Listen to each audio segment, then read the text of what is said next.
Can't pronounce it, you make a mistake, that's also fine. Just let your voice come out. Don't think too much. Sing.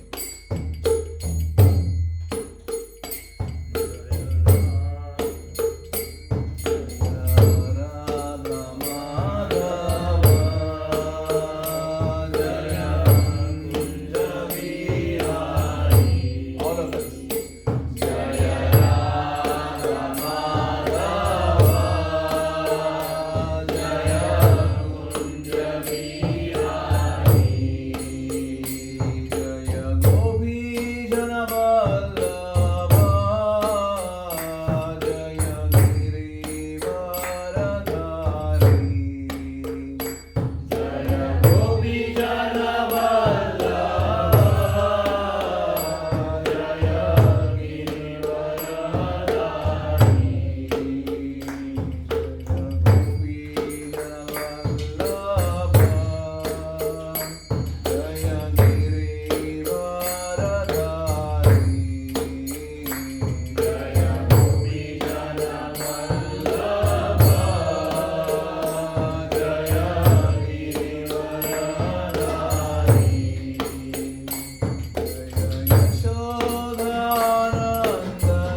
Om Namo Bhagavate Vasudevaya.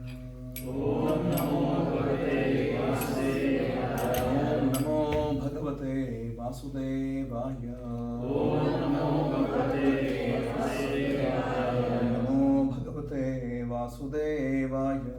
Om Namo Bhagavate Vasudevaya. Narayanam Namaskritya Narayanam Namaskritya Naram Chaiva Narottamam Naram Chaiva Narottamam Devim Saraswatim Vyasam Devim Saraswatim Vyasam Tato Jayamudiraye Tato Jayamudiraye Nashtaprayeshu Abhadreshu Nashtaprayeshu Abhadreshu Nityam Bhagavata Sevaya Nityam Bhagavata Sevaya Bhagavati Uttama Shloke Bhagavati Uttama Shloke Bhaktir Bhavati Naishtiki Bhagavati Bhavati Naishtiki Krishnaya Vasudevaya Krishnaya Vasudevaya Devaki Nandanaya Cha Devaki Nandanaya Cha Gopa Kumaraya Gopa Kumaraya Govindaya Namo Namaha Govindaya Namo Namaha Om Ajnana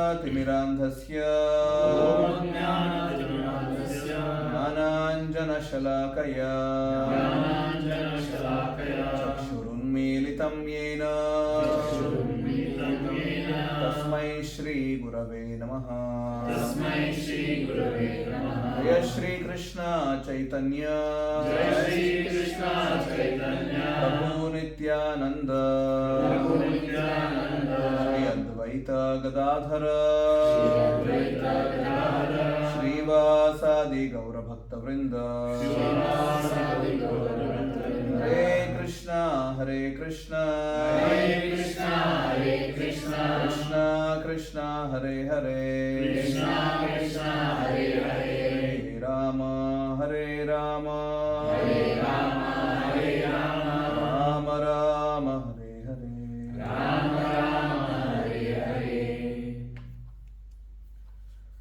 Hare Krishna.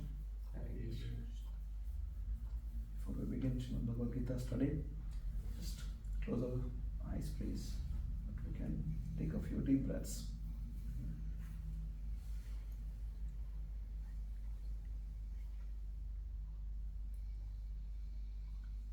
Let us sincerely pray to Bhagavad Gita that it reveals itself in our hearts. Lord Shri Krishna, Vasudeva, for giving us this amazing gift which is there in our lives now to study. Only with our sincere prayers we can actually access the teachings which are there inside. Hare Krishna, thank you so much. So let's recite a few verses which are to be discussed today. I think 12th chapter, 13th verse onwards. Open your Gita. Please recite it together.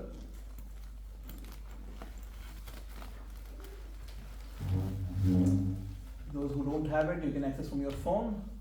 Go to Veda base. Meera, sit on the chair, it's fine. Go to vedabase.io, vedabase, vedabase.io.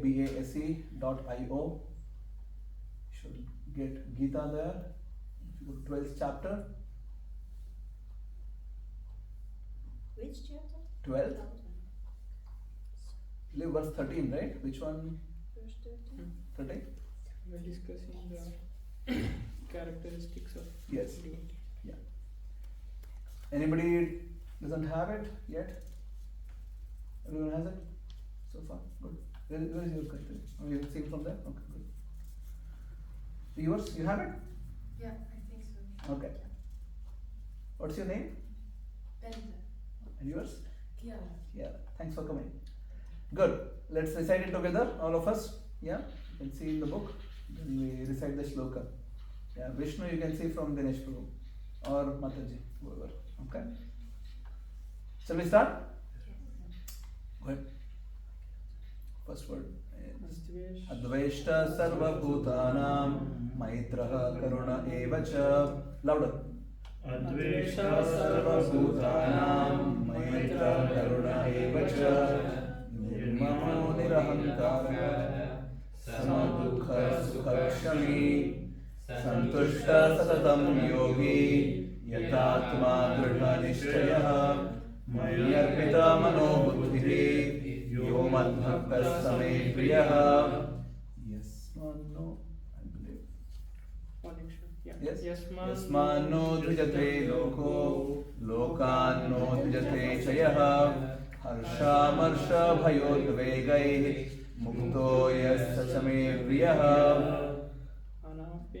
अनपेक्षः शुचिर्दक्षः उदासीनो गतव्यथः सर्वारम्भ परित्यागी यो मद्भक्तः स मे प्रियः. I don't understand which chapter.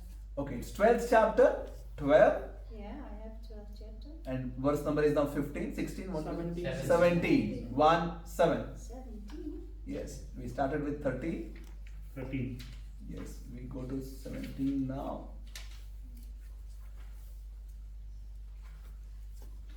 You have it, Yana? Yeah. Yeah, Maybe so- I have the wrong Bhagavad Gita. Chapter 2 actually to chapter 13.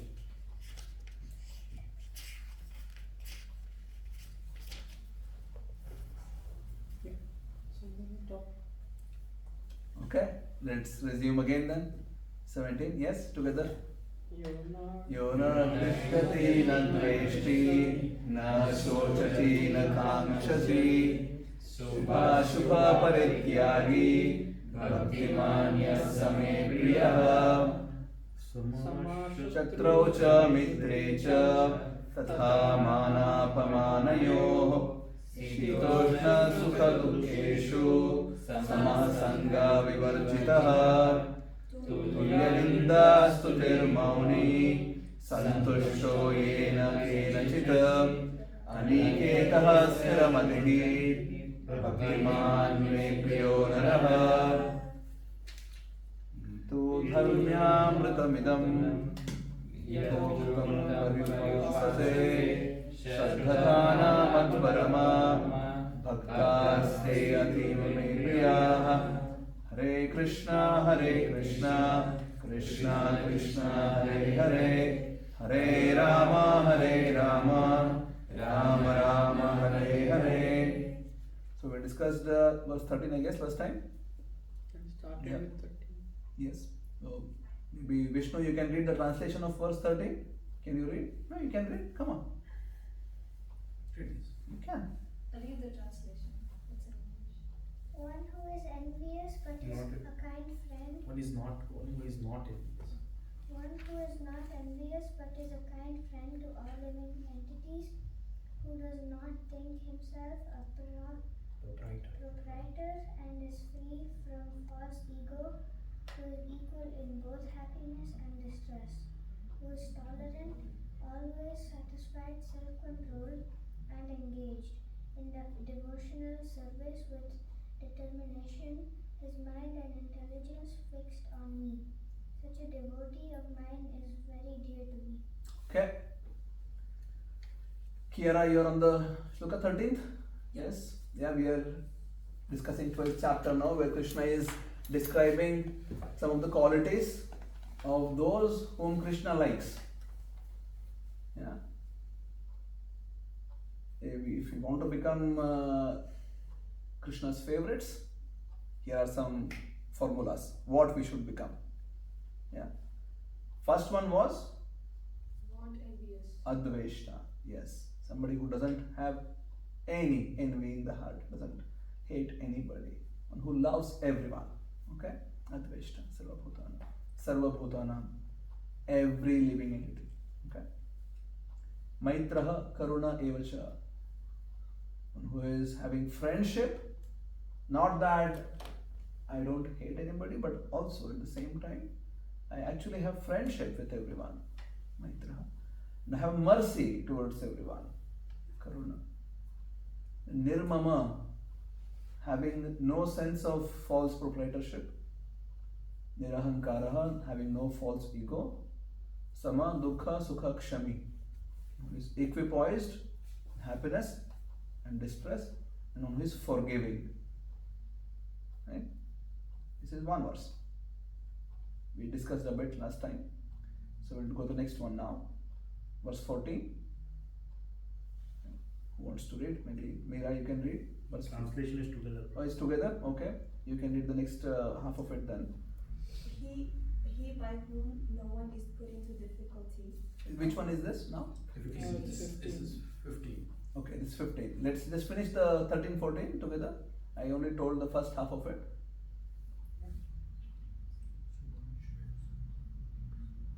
After forgiving, Kshami. It's not divided like that. Okay, just read the whole thing then. Yeah. One who is not envious, but is a kind friend to all living entities. Yeah. Who does not think himself a proprietor and is free from false ego. Yes. Who is equal in both happiness and distress. Yes. Who is tolerant. Yes. Always satisfied. Okay, that's how it's translated. Tolerant. Okay, good. Next. Self-controlled. Yeah. And engaged in devotional service with determination. His mind and intelligence fixed on me. Such a devotee of mine is very dear to me. Very good. So after tolerant, what was the next one? Satisfied. Satisfied. Who is satisfied? And we always feel we need something, right? Extra. No matter how much we have, we think just one more thing, maybe I'll become happy. But satisfaction is never there. And we buy that one or get that one or whatever. And then we need one more thing afterwards. Right? How many of us felt that getting a job would make us happy? How many of us thought buying a house would make us happy? How many of us thought getting married would make us happy? How many of us thought that if I buy a car, I'll be happy? Yeah. How many of us thought if I buy this next iPhone, I'll be happy? Yeah? You see? The reason that even after getting all those things, we are still on to the next one, meant that the previous one really didn't make us happy. Right? If something would have made us really happy, I would be like really happy then, right? I would not be waiting for the next thing then. You get whatever you desire, you get it, and the happiness goes. The happiness is not really in getting the item what you wanted. It's just your imagination which you have projected on that. Yeah. It's not really the object which is giving you happiness. It's your mental imagination of that. It's a mental projection of it. Expectation. Is the expectation of it, which is thinking in mind. That's it. It's not really happiness. Vishnu, what happened? You want to go It's a out? glass of water. Just go and get. Okay. There is glass somewhere. And it's asking to use it. Must be somewhere. No, yeah, Meera bought the glass. It's here, mirror. Take this upstairs. Anybody else want water? Sorry, we are being a bad host today. That's water. Anyone else want water? No? Okay. Great. I have. So the happiness is not in the object as such, it is in the mental projection of what you're thinking as happiness is giving you sense of feeling that, yeah, I want to become happy with this. Right? And the moment you get it, there is no happiness in there because happiness is not there in that. It is just not there outside. And we just somehow or the other need to tell our mind that it is not there. And that's why we are not satisfied, because we always think happiness is outside. But unfortunate reality is that it is not happiness which is there outside, it's our mental projection of what is happiness which is there outside. Is it clear? And that's why we are dissatisfied. However, Krishna is telling one has to be satisfied. If we are satisfied, which means our mind is really not turbulent like how it is usually. Our mind is peaceful. It is not really thinking that, oh yeah, I'll do this, I'll get this, with whatever situations outside, just always in anxiety, thinking that I need to do all these things or get all these things and then I'll become happy. It's just Unfortunate reality. That's how we all think. Entirety of the world population thinks like that. Right? Entirety. Not even one person is away from it. Everybody in the world thinks. The modern life is made everybody. Even people who are now in India, people who are in their 50s, 60s, all of them are their own smartphones. Entire day. Right? Full day they spend on their smartphones. They didn't have it when they were younger. They got it now. They're fully into it. People who are 3-year kids, they're on smartphones. 2-year kids, they're on smartphones. Okay? Whole day we are under this illusion that this gadget or this media or this social media or whatever, it can give us happiness. And we want to project it outside that, yeah, I'm going for this vacation, I'm doing this, I'm cooking this, and then I want others to just come and like it and then subscribe or become a whatever. And then we think 100 likes is very good. So many people are thinking I'm happy. I'm not really happy as such, but I want people to think that I'm happy. That's the whole social media. Unfortunate. So Krishna is telling one has to be away from it. Be satisfied. Okay, yeah, maybe somebody has more, somebody has less. We can never ever create a situation where everybody has same thing. It is never going to happen. Right? That means that we exploit the Mother Earth like to the extent that it just cannot produce or provide. There is no way that everybody can have same amount. It's just impossible. There's always going to be people who have some more, some people have some less. It's okay. I'm not telling that there should not be any equal distribution of wealth. That's not what I'm saying. I'm saying is not everybody can get same amount of so-called enjoyment in life. It's just impossible. Right? So, okay, satisfaction. What's the next one? Self-control. It's sort of linked now. If we are self-controlled, To be satisfied. we will be satisfied. The moment there is no self-control, just go out, all out, war with the entirety of creation that I want to become that person now. Yeah. Good, next one. Self-control. Engaged in devotional service. Engaged. With determination. So why Krishna is speaking about now here somebody who is engaged? Because unless you engage your mind in something which is higher, there is no way you can get rid of lower forms of expectations and enjoyments and desires and everything. It's just impossible. Only when you taste something which is higher, then you can get rid of lower level of enjoyment. Otherwise, keep thinking, oh yeah, I couldn't find happiness in iPhone, I'll move to Android. I couldn't find happiness in Android, I'll come back to iOS. Right? I couldn't find happiness with this one person, I'll find another person. This person also didn't work out, I'll go to third person. Right? This house is not so good enough, I'll go to this house. That's not so good enough, I'll move to the other house. I need $1 million house now. I need lakeside view now. Right? This country is not enough. This is how everybody thinks, right? So you get something and then you have one more straight away. But then that's also not giving happiness. And whole life we keep spending like this and we're still not happy. And we'll never be happy like this. We need to do something higher. So mind is very important in our lives, right? Where we invest the mind is the most crucial aspect of life. So right now we're investing it in thinking that all this, whatever, as I said in the beginning, our own mental projections of happiness. Right? And we think, I need to get all those things and I need to work for it. So we work towards it and then we're totally investing all our energy into one direction, which is the direction of material sense gratification. That's where we're enjoying, right? The whole civilization is moving like that, so we also move like that. However, the alternative is there is no need to go that way. Of course, the media makes you think like that, but there is no need as such. Right? Nowadays, there are like smartphone apps which, even though you don't want to buy something, it still keeps popping up. Right?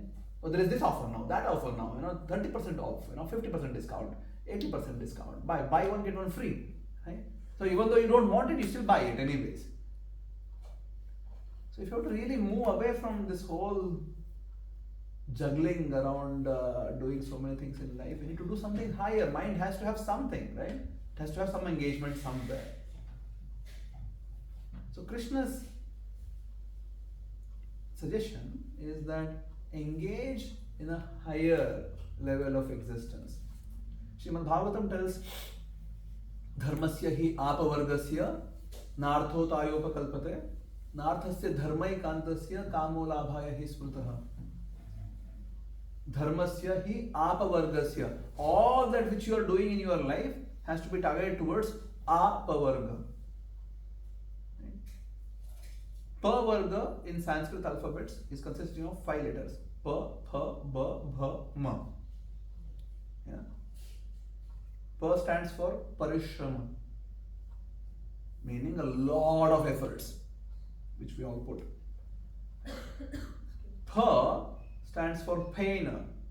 When somebody works extraordinarily, like a donkey. I don't know if you have seen donkey, maybe in National Geographic. When donkey is really hard worked, there is a foam which comes out of the mouth of donkey. It's called as pain. We also work like donkeys, just focusing on some aspects of life. Extraordinary effort is being put per. That results in bandhana, right? Attachments. Because we have put so much of effort, I'm attached. I'm attached to my wife, my children, my watch, my phone, my car, my house. We are attached. Why? Because so much of effort has been put in getting all those things. Pa is Parishrama. Yes. Spot quiz. Parishrama means a lot of efforts. Yeah. Pa is pain, foam, right? Which comes out of mouth when a lot of effort is put. Ba is bandhana, which is attachment. Yeah. Which results in bha, which is bhaya.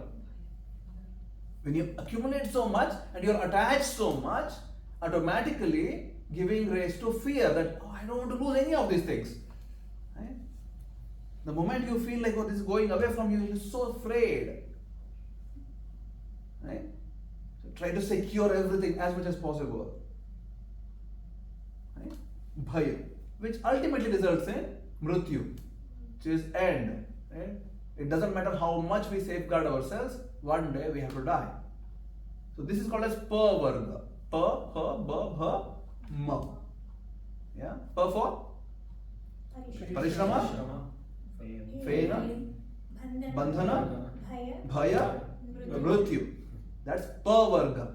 Entirety of human civilization is involved in pavarga. However, Srimad Bhagavatam tells one's activities has to be targeted towards apavarga, which is transcendental to this pavarga. Dharmasya hi apavargasya nartho tayopakalpate. Otherwise, there is no meaning. If your activities are just involved with these 5 aspects of life, there is no meaning. No artha. There is no meaning. It's not worthy. Yeah. It is really, it's not making sense as a human being. It does make sense for a tiger or a lion, or right? You see, you can't really compete with animals in anything as such. If somebody's life goal is to eat, human body is not the good body for that. You know why? How much can you eat? How much? 1 kilo? Total quantity? Can you eat 1 kilo, Pratik? No? It's too much. It's too much? So if somebody's life goal is eating, they should really become an elephant. Yeah? You know how much elephant eats for breakfast? Yeah. How much?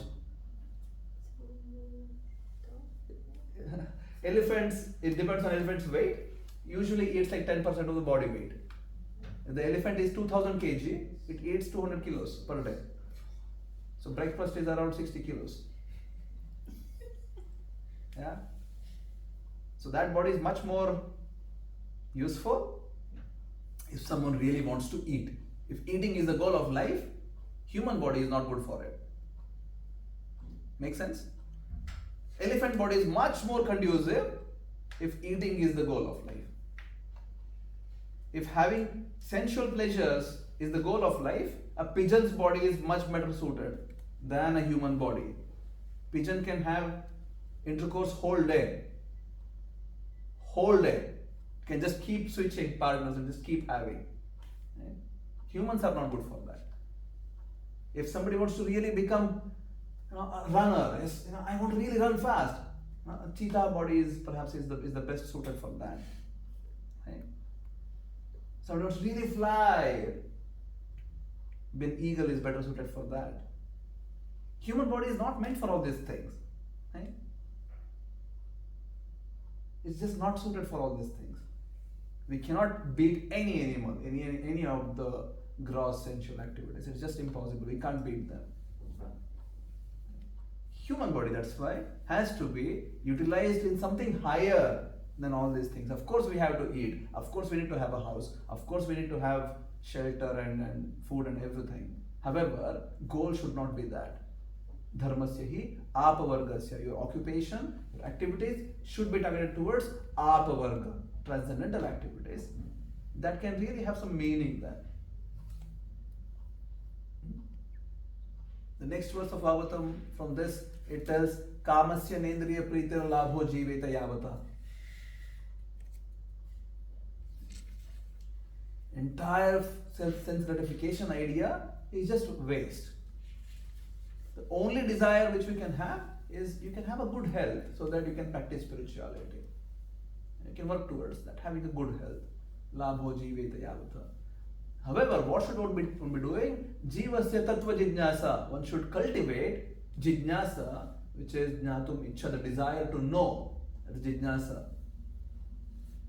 Jivasya tattva jijnasa. One has to have jijnasa towards understanding tattva, the supreme absolute truth. That's the meaning of tattva. One should be inquisitive towards that. Otherwise, there is no meaning. So one has to have a higher purpose in life. Lower purposes, they are needed. Otherwise, we also give prasadam, right? At the end, we serve prasadam, everybody eats and become happy. Right? It's needed.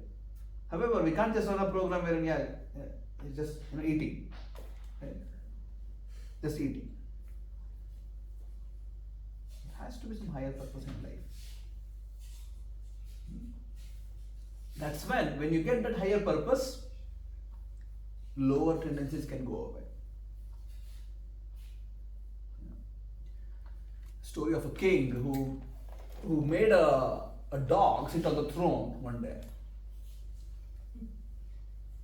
And the dog was shown a stinky shoe, and dog just ran away from that. Right? So just because dog sits on the throne doesn't change the taste which the dog has accumulated over the years. Just because dog could have done whatever sitting on the throne, but the moment it got the something which that likes, it just runs. So similarly, humans, we need to really know where is my taste. What is that which is dragging me towards? Okay? We all have tastes for different things.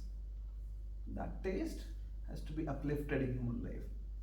I need to start living a life wherein my quality of what I am pursuing has to be higher.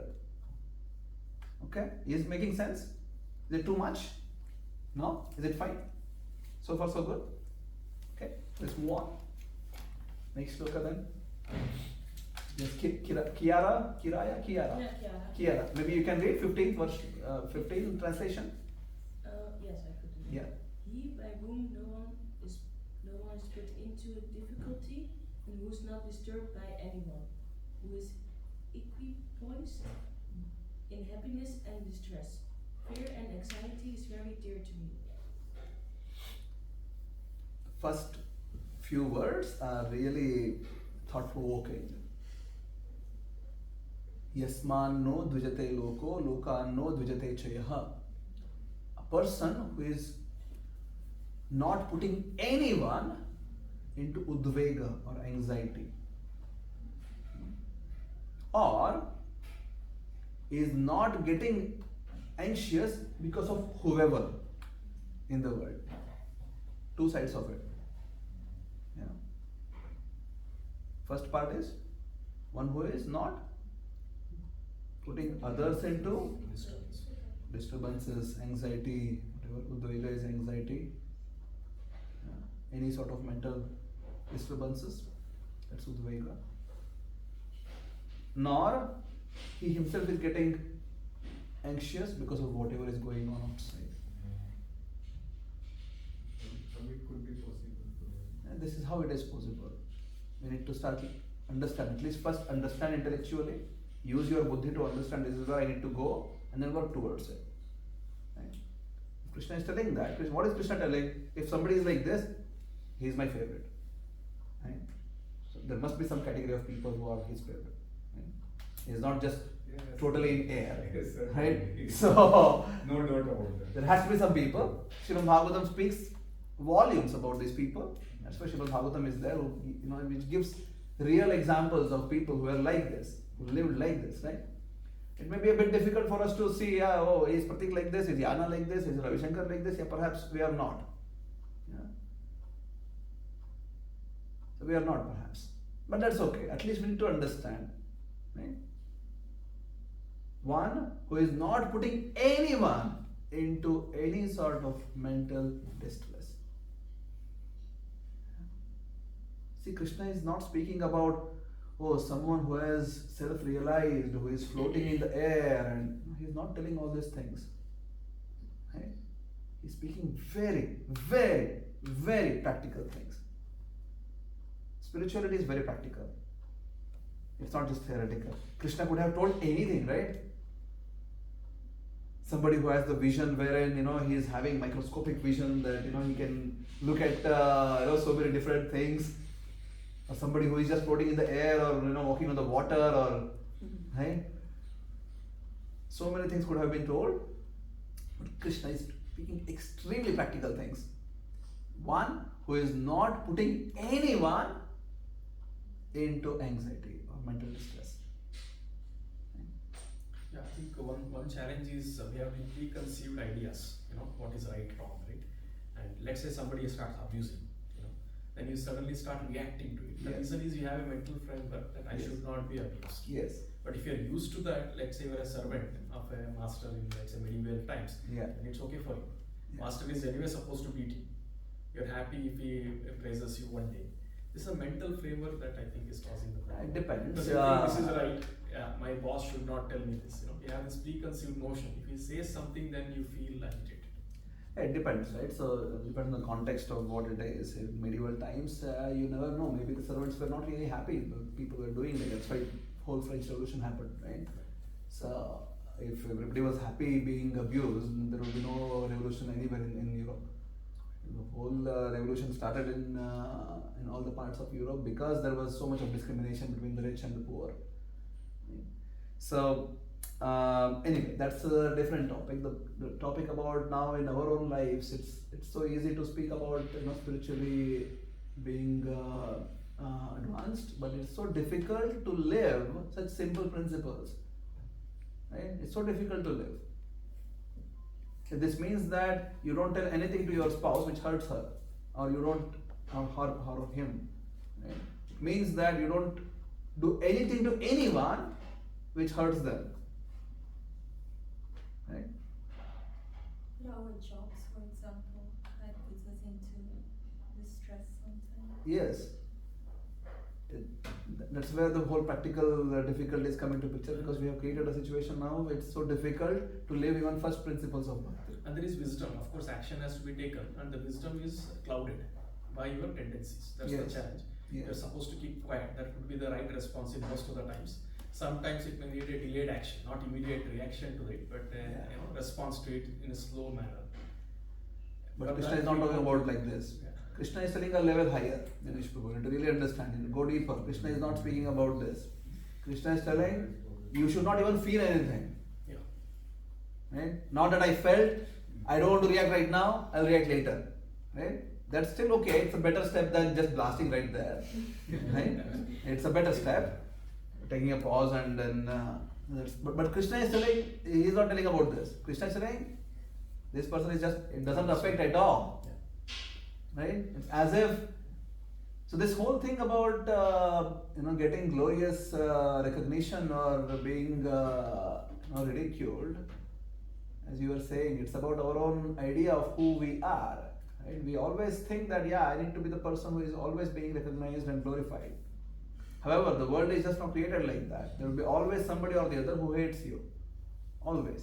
Or somebody or the other who just occasionally come in your life and create havoc in life. Always. It's going to be like that. We can't live in hypothetical idea of what is life. Right? Even when Krishna was there, Ram was there, they were also ridiculed. And if people can't live Krishna or Ram, who are we, right? There will be enough people in life who will torture us, and we will torture enough people also. Let's just be fair. We are torturing enough people in our lives. Right? Enough people. Is there any percentage we can torture? So Krishna is telling zero. Right? That's where we need to. Even Ram Krishna Avatar, I am not sure that they are not tortured. No, they are absolute, right? So they are not in the. tortured. They are not in the whole cycle of karma. So they are beyond it. Yeah.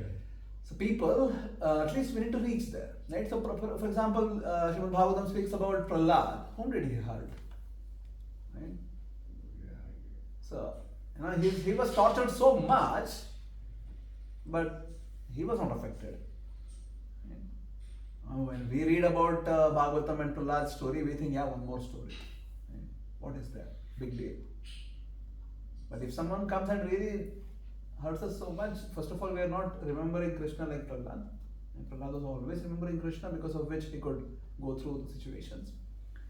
So that's the whole idea. And one has to become spiritual and start looking everything from the eyes of spirit, not from the eyes which we have right now. This is material eyes which we have. We need to upgrade the eyes and start looking at things from spiritual vision. We can get started with it. At least we can see, okay, on a whole day, I failed so many times. Right? At least we can have that, some reflections every day. Today, these many instances, I actually failed to live how Krishna would have liked it. I did these good things. I can also give a pat on the back. This was good. But on these instances, I failed.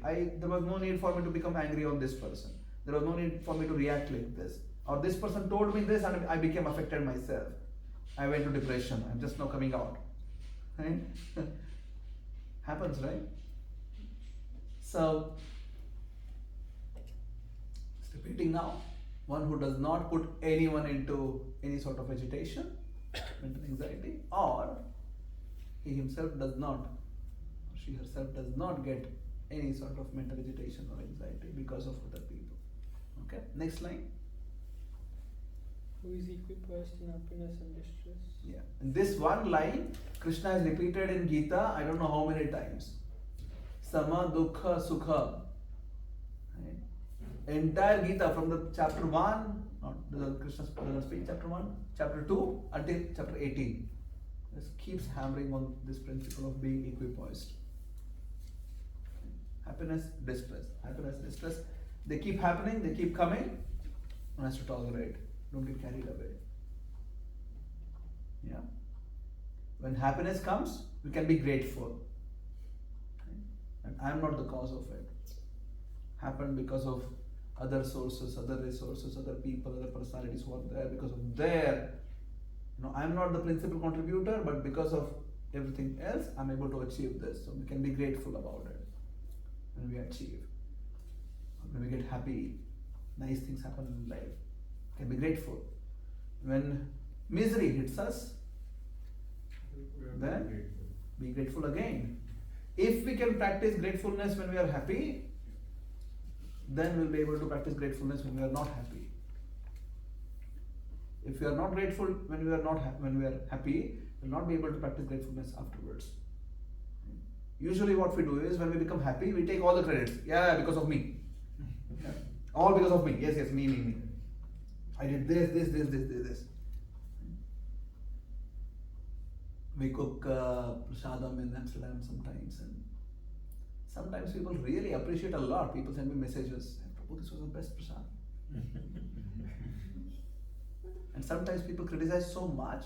This was the worst in last 40 years I have eaten. I have got both varieties of messages on my phone. This was the worst or this was the best. If I get carried away when people tell that this was the best, I'll be so miserable when people tell that this was the worst. Right? So the point is, one has to start at least, start practicing gratefulness when things, at least intellectually, if not, it has to be automatic, but if not automatic, at least let's intellectually think, yes, let me be grateful now. Because as such, what are you contributing? You achieved so much, let's say somebody became a billionaire. How much does this person contribute really? He created the air, oxygen, he created the water, right? He created the space. What did this person do? This person is able to speak and write and hear, and which of these things really belong to the individual? Think about it. I'm able to speak now, you're able to hear. Is it your ability or my ability? It's happening by itself. No. No. No. It's not happening by itself. If it was happening by itself, it's a random event then, right?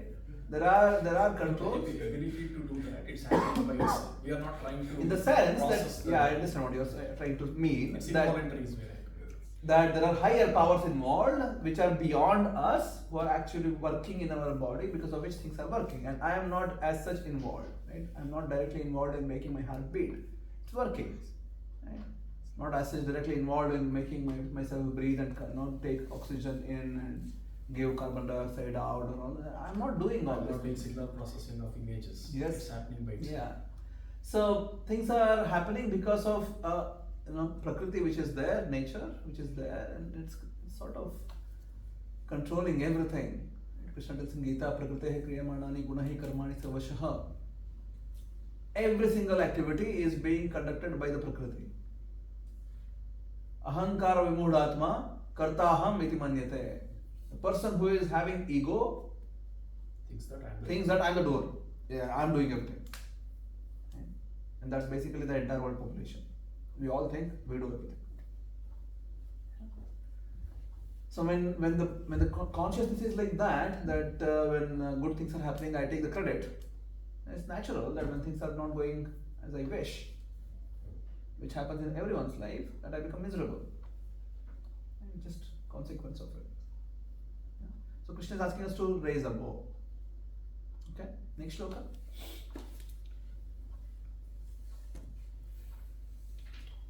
Who wants to read? Gayatri, maybe you can read? Next shloka. 16. My devotee who is not dependent on the ordinary course of activities, who is pure, expert, without cares, free from all pains, and not striving for some result, is very dear to me. Okay. Sanskrit, can somebody tell me Sanskrit? I forgot. Sanskrit. Anapeksha. Anapekshaha, which is the ksha. So he's not having the person who is not dependent on things which are going the way he expects them to go. Right? That's anapeksha. Daksha is somebody who is able, right? Is qualified enough. Yeah. And then udasina. Right. Udasino gata. Right. Udasina is somebody who sits ut asina. Ut is high, asina is sitting. Doesn't mean that somebody who is sitting upstairs.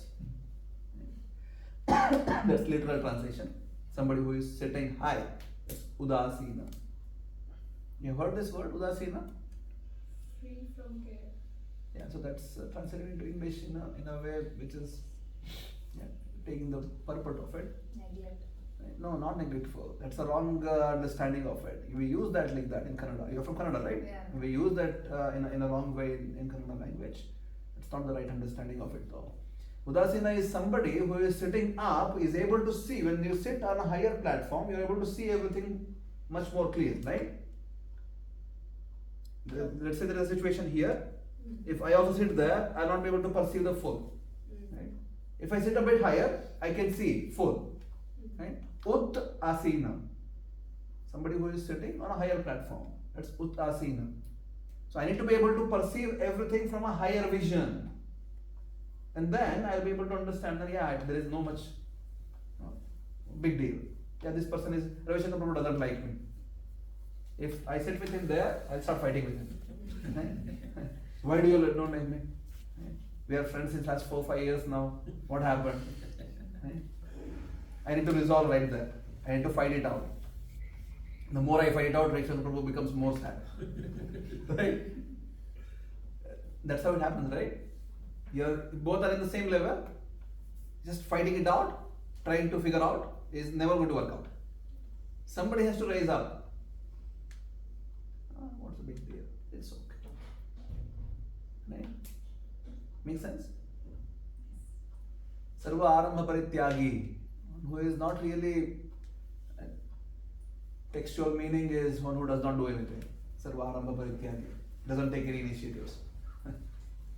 But that's not the meaning of it. The meaning is somebody who doesn't take the credit for it. He does everything, but doesn't take the credit. If you translate literally word by word, Sarva Arambha Parityagi is somebody who doesn't do anything. Doesn't start anything, doesn't have no inspiration in life, doesn't do anything, doesn't begin only. But that's not the meaning. Somebody who does everything, but is not hankering for the credit of it. Yeah. Yomad Bhakta Samaipriya. I'll give a pause here. Anybody want to share anything? Otherwise it's just too much maybe and just indigestion afterwards. So, anyone want to share anything, any reflections so far? I think a guru sometimes have to hurt the disciple. I'm sorry. The distress part. So can you repeat? I couldn't follow. I think sometimes a guru have to hurt his disciple. A guru get has to on- hurt the disciples. to get on the right path. So, Not hurt, but teach. Right? but sometimes that hurts. It hurts because we are thinking of something else in our lives.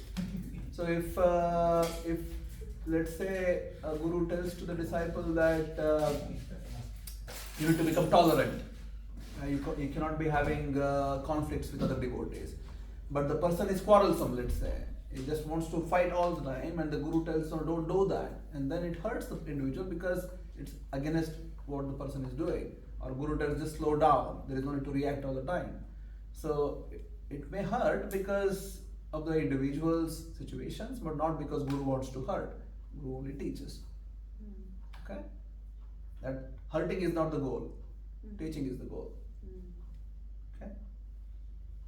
Anyone else want to share anything? Two things I wanted to share. Yes. Number one is, I think if you look at these verses, right, one of the important thing that gets reflected is if you are happy all the time, that's the best devotee for Krishna. Yes. Because, everything is okay in the world, right? Yes. It's Krishna's Vrindavan. Yes. The whole world is Krishna's Vrindavan. Yes. If you accept that, Yes. then Krishna is very happy. Yes. And that's one reflection I had. Second one is we talked about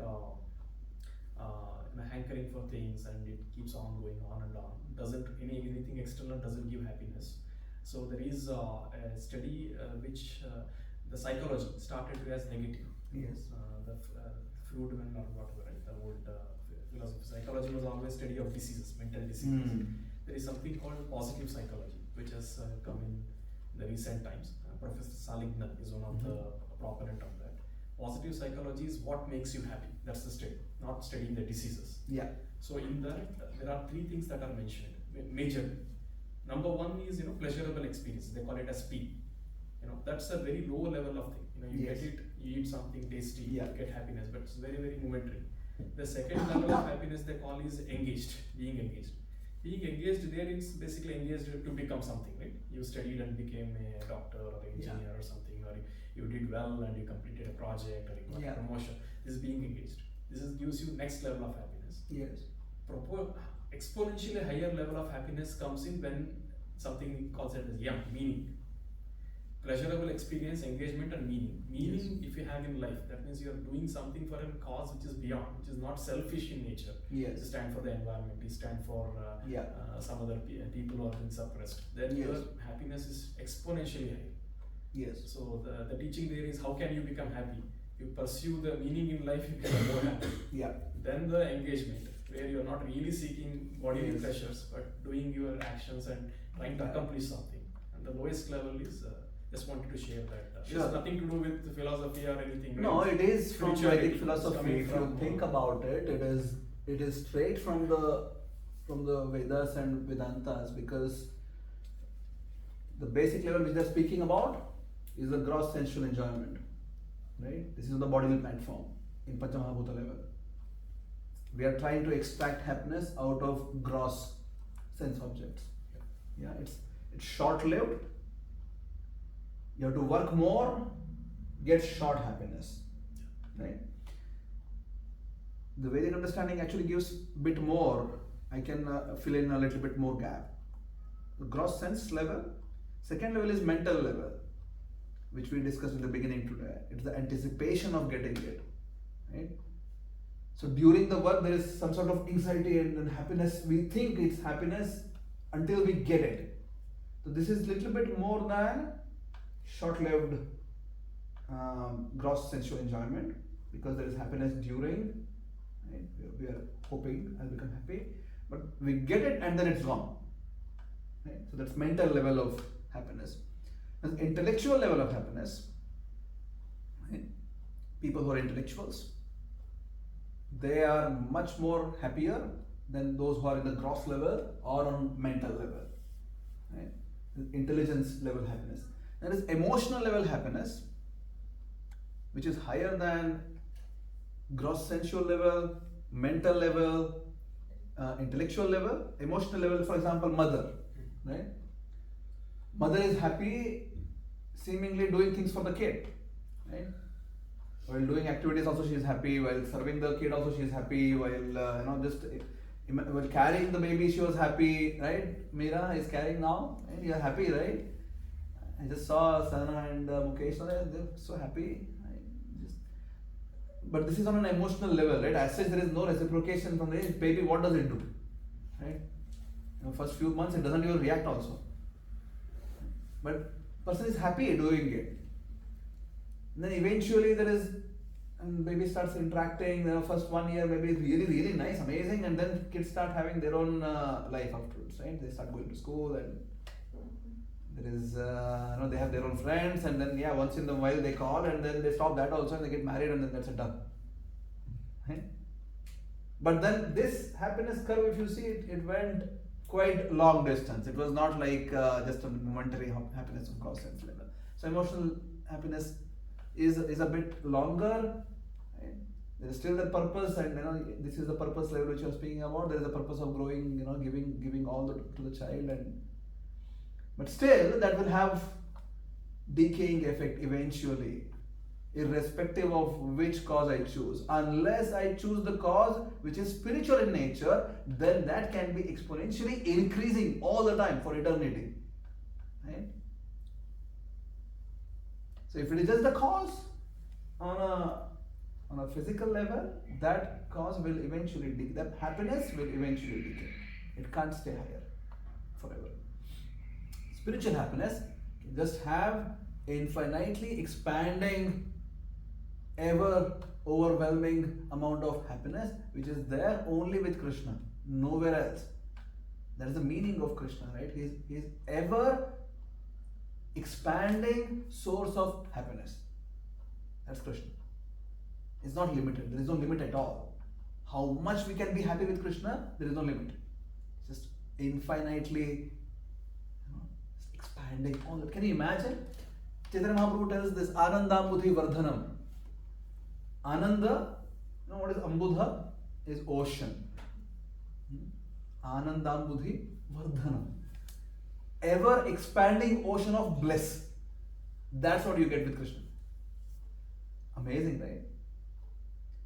George Harrison is one of the very famous Beatle musician.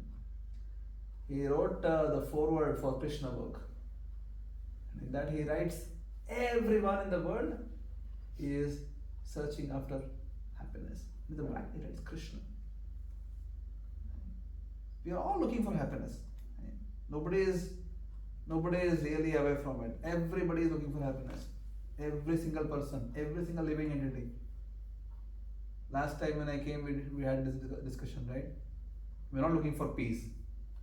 Meera told, no, I'm looking for peace. We proved, no, you're not looking for peace, you're looking for happiness. Right? When happiness, we think, oh, yeah, this is just, yeah, it's not going to happen. Then we look for peace then. Right? I want to become peaceful then. Getting frustrated again and again, then I'm better become peaceful. Otherwise, everybody is looking for happiness. Every living entity is looking for happiness. Yeah. So it's not by chance. That's how the nature of the Atma is. And that Atma has to be then properly understood. It has to be properly studied. It has to be the nature of Atma and Paramatma needs to be understood. How these two entities are, how they interact. That's the whole Gita and Bhagavatam, everything is for. Right? To study. Spirituality means the science of spirit. Science of what is Atma and what is Paramatma. This nature has to be studied. It's science. Right? It's like we have psychology. It's a study of how human mind works. Right? It's psychology. Spirituality is how Atma and Paramatma, how they work, how they function, what's the interaction, what's the relationship. Yeah. Above the plane of the mind.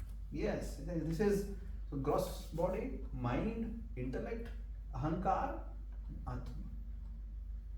Okay. Mana, buddhi, ahankar, they are still coverings. And Atma is above that. Atma, ahankara, buddhi, mana, and then gross. That's how spiritual anatomy is. We have other, we can analyze blood and bones and everything, but the spiritual anatomy also. Okay. Kiara, I saw that you came with Bhagavad Gita. How did you get in touch with Gita before? Because we wanted to go to this temple and we went to House of Ravi Shankar? Yeah. Okay. And he told us about Buddhism, and he showed us his temple. Yes. And he also gave one of them to us, so we can understand more about Buddhism. Okay, Yeah. very good. But it's not Buddhism.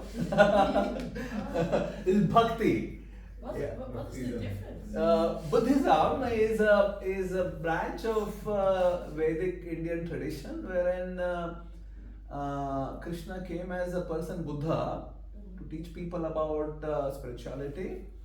But in Buddhism, there is no concept of a personal supreme absolute truth. Yeah. In Sanatana Dharma, that is the oldest standing practice of just life, right? It is not a religion as such, it is a practice of life. That's what Sanatana Dharma is. Which is in modern times is referred as Hinduism, but is not really in the same bracket of what Islam or Christianity or other Abrahamic faith-based religions work. This is Hinduism is basically a way of life, right? How one lives.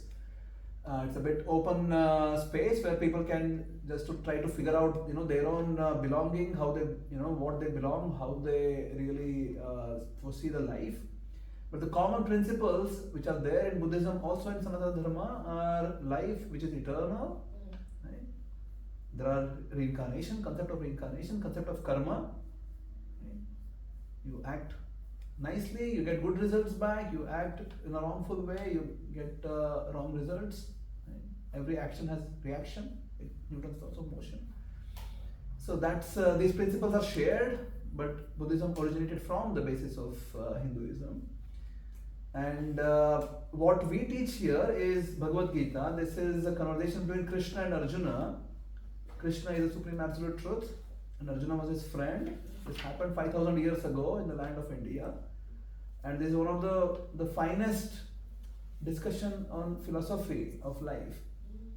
Yeah, about who you are, what you are, who is Krishna, what is karma, what is yoga, what is meditation. All these things are detailed in this.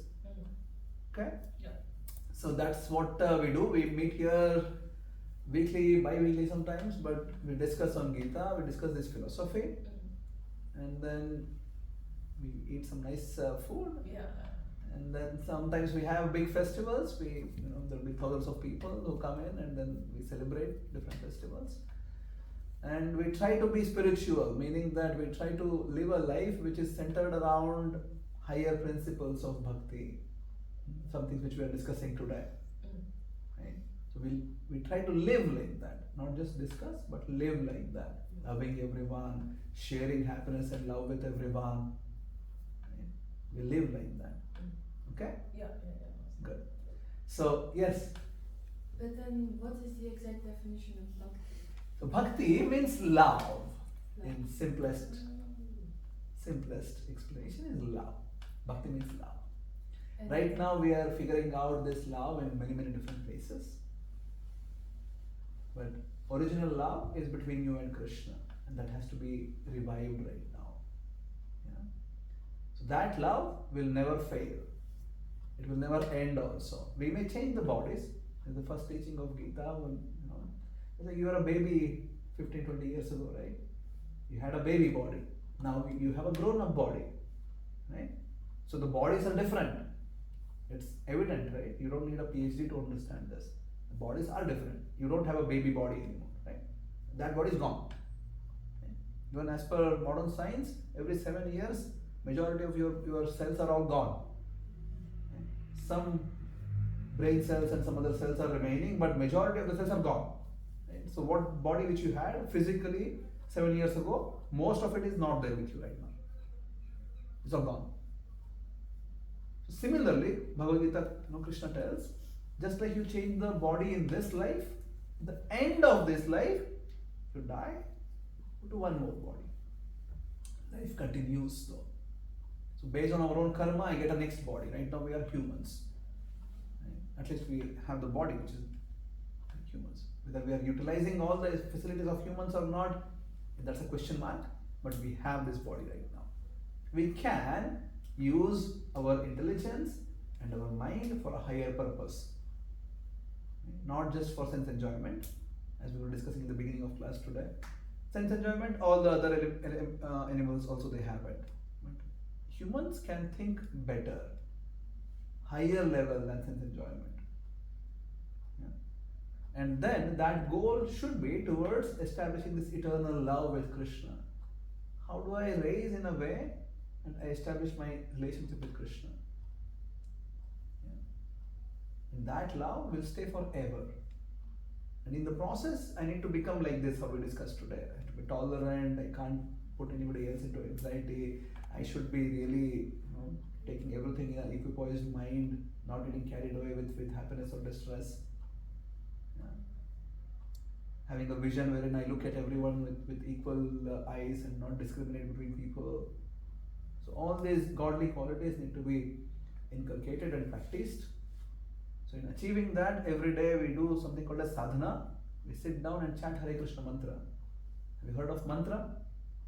Yeah. Mantra. Man means mind, tra means to relieve.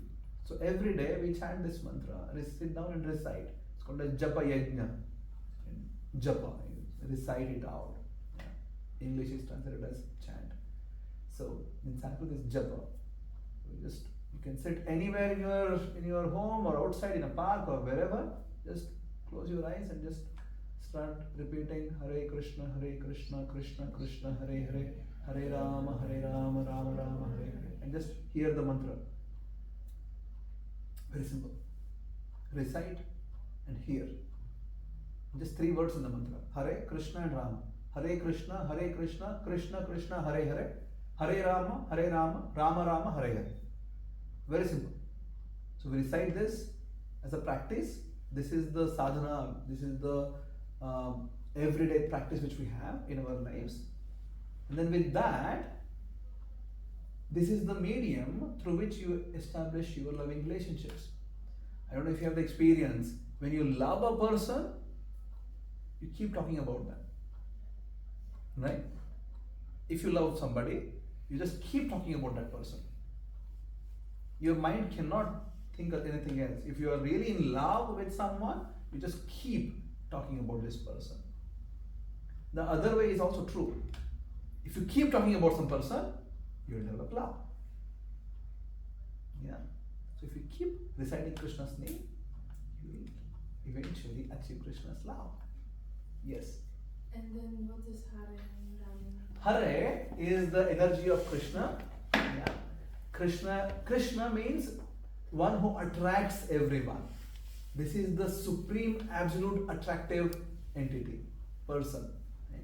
Krishna. Sarvam akarshayati iti Krishna. One who attracts everyone is Krishna. He's so beautiful, so charming, he's so strong, he's so full of wisdom, he's full of detachment, he is not just attached to anything. This is the supreme personality of truth, basically. That's Krishna, one who attracts everything. Our understanding of God is not a distant God who is sitting somewhere. Our understanding is that the entirety of creation, he is there everywhere. He is all pervasive. Yeah, that's Krishna. And Hare is the energy of Krishna. In Sanskrit, when you address someone, you, like for example, if someone's name is Radha, when we address them, we call as Radhe. Right? Or Mukesh Prabhu and Sahana, they gave their daughter's name as Radhe. Yeah. So the word is Radha, but when you address it becomes Radhe. So Hare is also same meaning as Radha. It's Hara actually, but when you address it becomes Hare. Yeah, it's the name of feminine aspect of supreme divinity. So we're not just male-oriented God. In our understanding, the supreme absolute truth is in both masculine and feminine forms. Okay. So Hare is the feminine aspect of it, and Krishna is the masculine aspect of it. And Rama means one who gives pleasure. Everybody looks for happiness, as we discussed whole class today. And Rama is the one who can really fulfill that. It's another name of Krishna. Krishna has thousands of names, and one of the name is Rama, one who gives happiness, pleasure. Yeah. So these are the names in which we keep repeating and then we address them. But the meaning of this mantra is that, O Krishna, O Radhe, please engage my mind and senses in your service. Because whole life I have been engaged in service of my own happiness, thinking of my own way of living and my own ideas of existence. I want to live in a way now which I serve you. And by serving Krishna, by serving everyone else, that's how we become perfect. This is the calling for service. And I want to serve now. Okay? Hare Krishna, Krishna Krishna, Hare Hare, Hare Rama, Rama Rama, Hare Hare. Very simple. Thank you. Anyone else want to share anything? Gayatri? Yeah. First time for you also? So I particularly liked one sentence that you have been telling, that practicing gratefulness when one is happy is very important, because it helps us to understand gratefulness in difficulties also. Yes. Yeah. If we can practice being grateful in happiness, then we can be grateful during difficulties. Yes. Good. Again, associated practices, again, the doership is the problem. Yes. You think that you have done it. Again, what was the one P? First P was Parishrama. Parishrama. If you are not doing parishrama, then you are in the right path. Yes. If you are doing parishrama, there is a problem because you are in the doership. Yes. Mode of doership. Yes. If you have not done anything and a lot of things have come in your life, that means it's a gift. Yeah. When you have a gift, you are grateful. Yeah. When you think I have put parishrama, you are not grateful. Yes. Because we have done it. Yes. So I think that's the shift we all need. We again and again get stuck in parishram. Yes. We think we are working hard. Yes. So, Good. yeah. Meera, Sham, you want to share anything? Like we have to try and be neutral. Okay. I'll try to do that. Don't scold Sham. No. Don't agitate Sham. Don't put Sham into any mental distress. It's a teaching only. It goes from both It's both sides. Okay. Sure. Okay. Vasu Prabhu, want to share anything? Yeah, it's the same thing. Like should be neutral and. No, you have to share something else. I spoke for 1 hour and 20 minutes. Why? All points are taken. Don't be shy. Mataji, you want to share anything? Yeah, somewhat similar to neutrality, but little more. My learning today is when somebody is neutral, people look them at sometimes as they are not caring about the situation. I have misunderstood people like that, and people have misunderstood me like Mhm. that. Why don't you care? That's when you can be neutral. But today I understood it's not caring. It's like sitting one step Yes. above and seeing the. Yes. Very good. Thank you. Mataji, you want to share anything? Yeah, I was thinking in my mind, how can Putin be happy in doing his activities? Because you say everyone is looking for happiness, but how can such a person find happiness in making war? Everybody can find happiness in different things, and In making war, how is that possible? That was my thinking. I mean, they're not just one person, right? Like the whole world is into conflicts in so many different areas, and it's not also right now. This is how the world has been since last, whenever. The But, whole but history is I filled can with this. see that person is looking for happiness. I can see in this. Yeah, we may or may not be, we may not be able to understand anyone's psychology as such, but the principle remains that everybody in the whole world, entirety of history is filled with wars. This is not the first time it's happening. Also, it's not the last time it's happening. It will continue. This is how it has been. This is how it will continue. That's one of the meaning of life here, which is turbulent always. It is not going to be peaceful journey ever. Right? Srimad Bhagavatam tells Samashvitaye Padapallavaplavam Mahat Padam Punye Yesho Murare Bhavam Buddhir Vatsa Padam Param Padam Padam Padam Yad Vipadam Ratesham. Every step there is something or the other in this world. Unless somebody takes shelter of Krishna's lotus feet, Mahat Padam Punye Yesho Murare. Unless someone takes that shelter, it's going to be really difficult. It's not easy. Yeah? Yana, you want to share anything? No? I think about hurting that Jomati asked that can be hurted also ego. Maybe Yes. Only. Yes, it's because of false ego we feel hurt. Yes. Good. Pratik, you want to share anything? No, just a small question. If we are just equipoised in happiness, distress, and fear, anxiety, of course, these are all like basic human emotions. And like, don't be like doing injustice that we are just taking out emotions from ourselves, because that's make us human, like happiness, sadness, and different emotions. But if you're just equal in all the things, then that what do you say, like the flavor, whatever, that's gone. But of course, even if we see on the spiritual platform, still they are having emotions, like the gopis are having sadness and they're having happiness as well. So they are not equipoised as such. But like with Krishna or without Krishna, we are still the same kind. Yeah. Like then how do we get into this? The question is, even on spiritual level, there's also seemingly dualities, right? So that duality is not this duality. Right now, material duality which we undergo right now is because of ignorance, right? Anything with respect to Krishna is absolute. There is difference between relative and absolute. In mathematics, when you say something is absolute, if you put 2 bars and write a negative number inside, it means it's a positive number, right? -5 with 2 bars is +5, right? That's the meaning of absoluteness. So anything with respect to Krishna is absolute, Missing Krishna is same as having Krishna. Being with Krishna is same as being away from Krishna. Yeah? There's the meaning of being absolute. Yeah? So one may feel separated from Krishna, but that separation is not, or that anxiety is not same as me being anxious for an iPhone. Yeah? There is a huge difference there. Yeah? Because one is relative experience, the other is absolute experience. And I need to strive for absolute experience.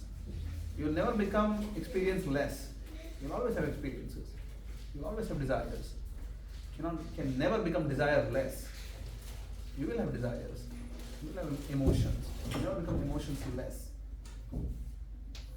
But it's just something on the absolute platform or a relative platform. That's the question. Right now we're in the relative platform. Affected by So then what is the first practical step to be? chant Hare Krishna mantra, that is the first practical step. I think beyond that, you need to really connect with Krishna with the mantra. These things will manifest eventually when you're in connection with Krishna. Okay? Yep. If I only strive for these things, I will never ever get it. If I touch with Krishna, if I get connected with Krishna and union with Krishna is the meaning of yoga, then all these things will manifest. Okay? Yep. Hare Krishna. Veeru, you want to share anything? First time for you also? Yeah. The session is very nice. I really liked it. And I could connect with someone about being neutral. Because that's what I always want to be, but then people misunderstand me. Which means I'm about. But then equally I do care and I want to my personality is such a personality where I want to clear things instantly, because we are humans and God has given a beautiful thing to us, to only humans, where we can communicate, we can translate things. And if I feel sorry about something, I should be able to tell them. Yeah. If I feel happy about something, I should be able to tell them, because we have that power.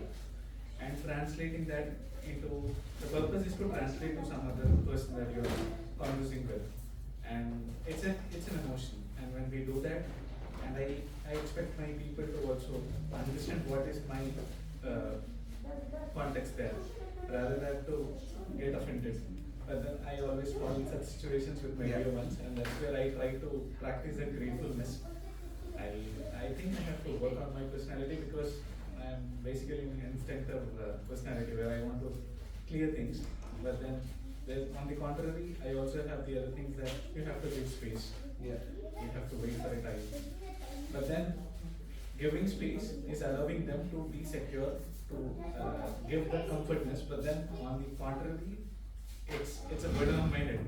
So that is something that I have to practice, and I believe that I should be able to practice it by practicing the gratefulness. Let's also chant Hare Krishna mantra every day. Yeah. It will help you greatly. Thank you. Sure. I hope you come back. Thank you. Thank you so much.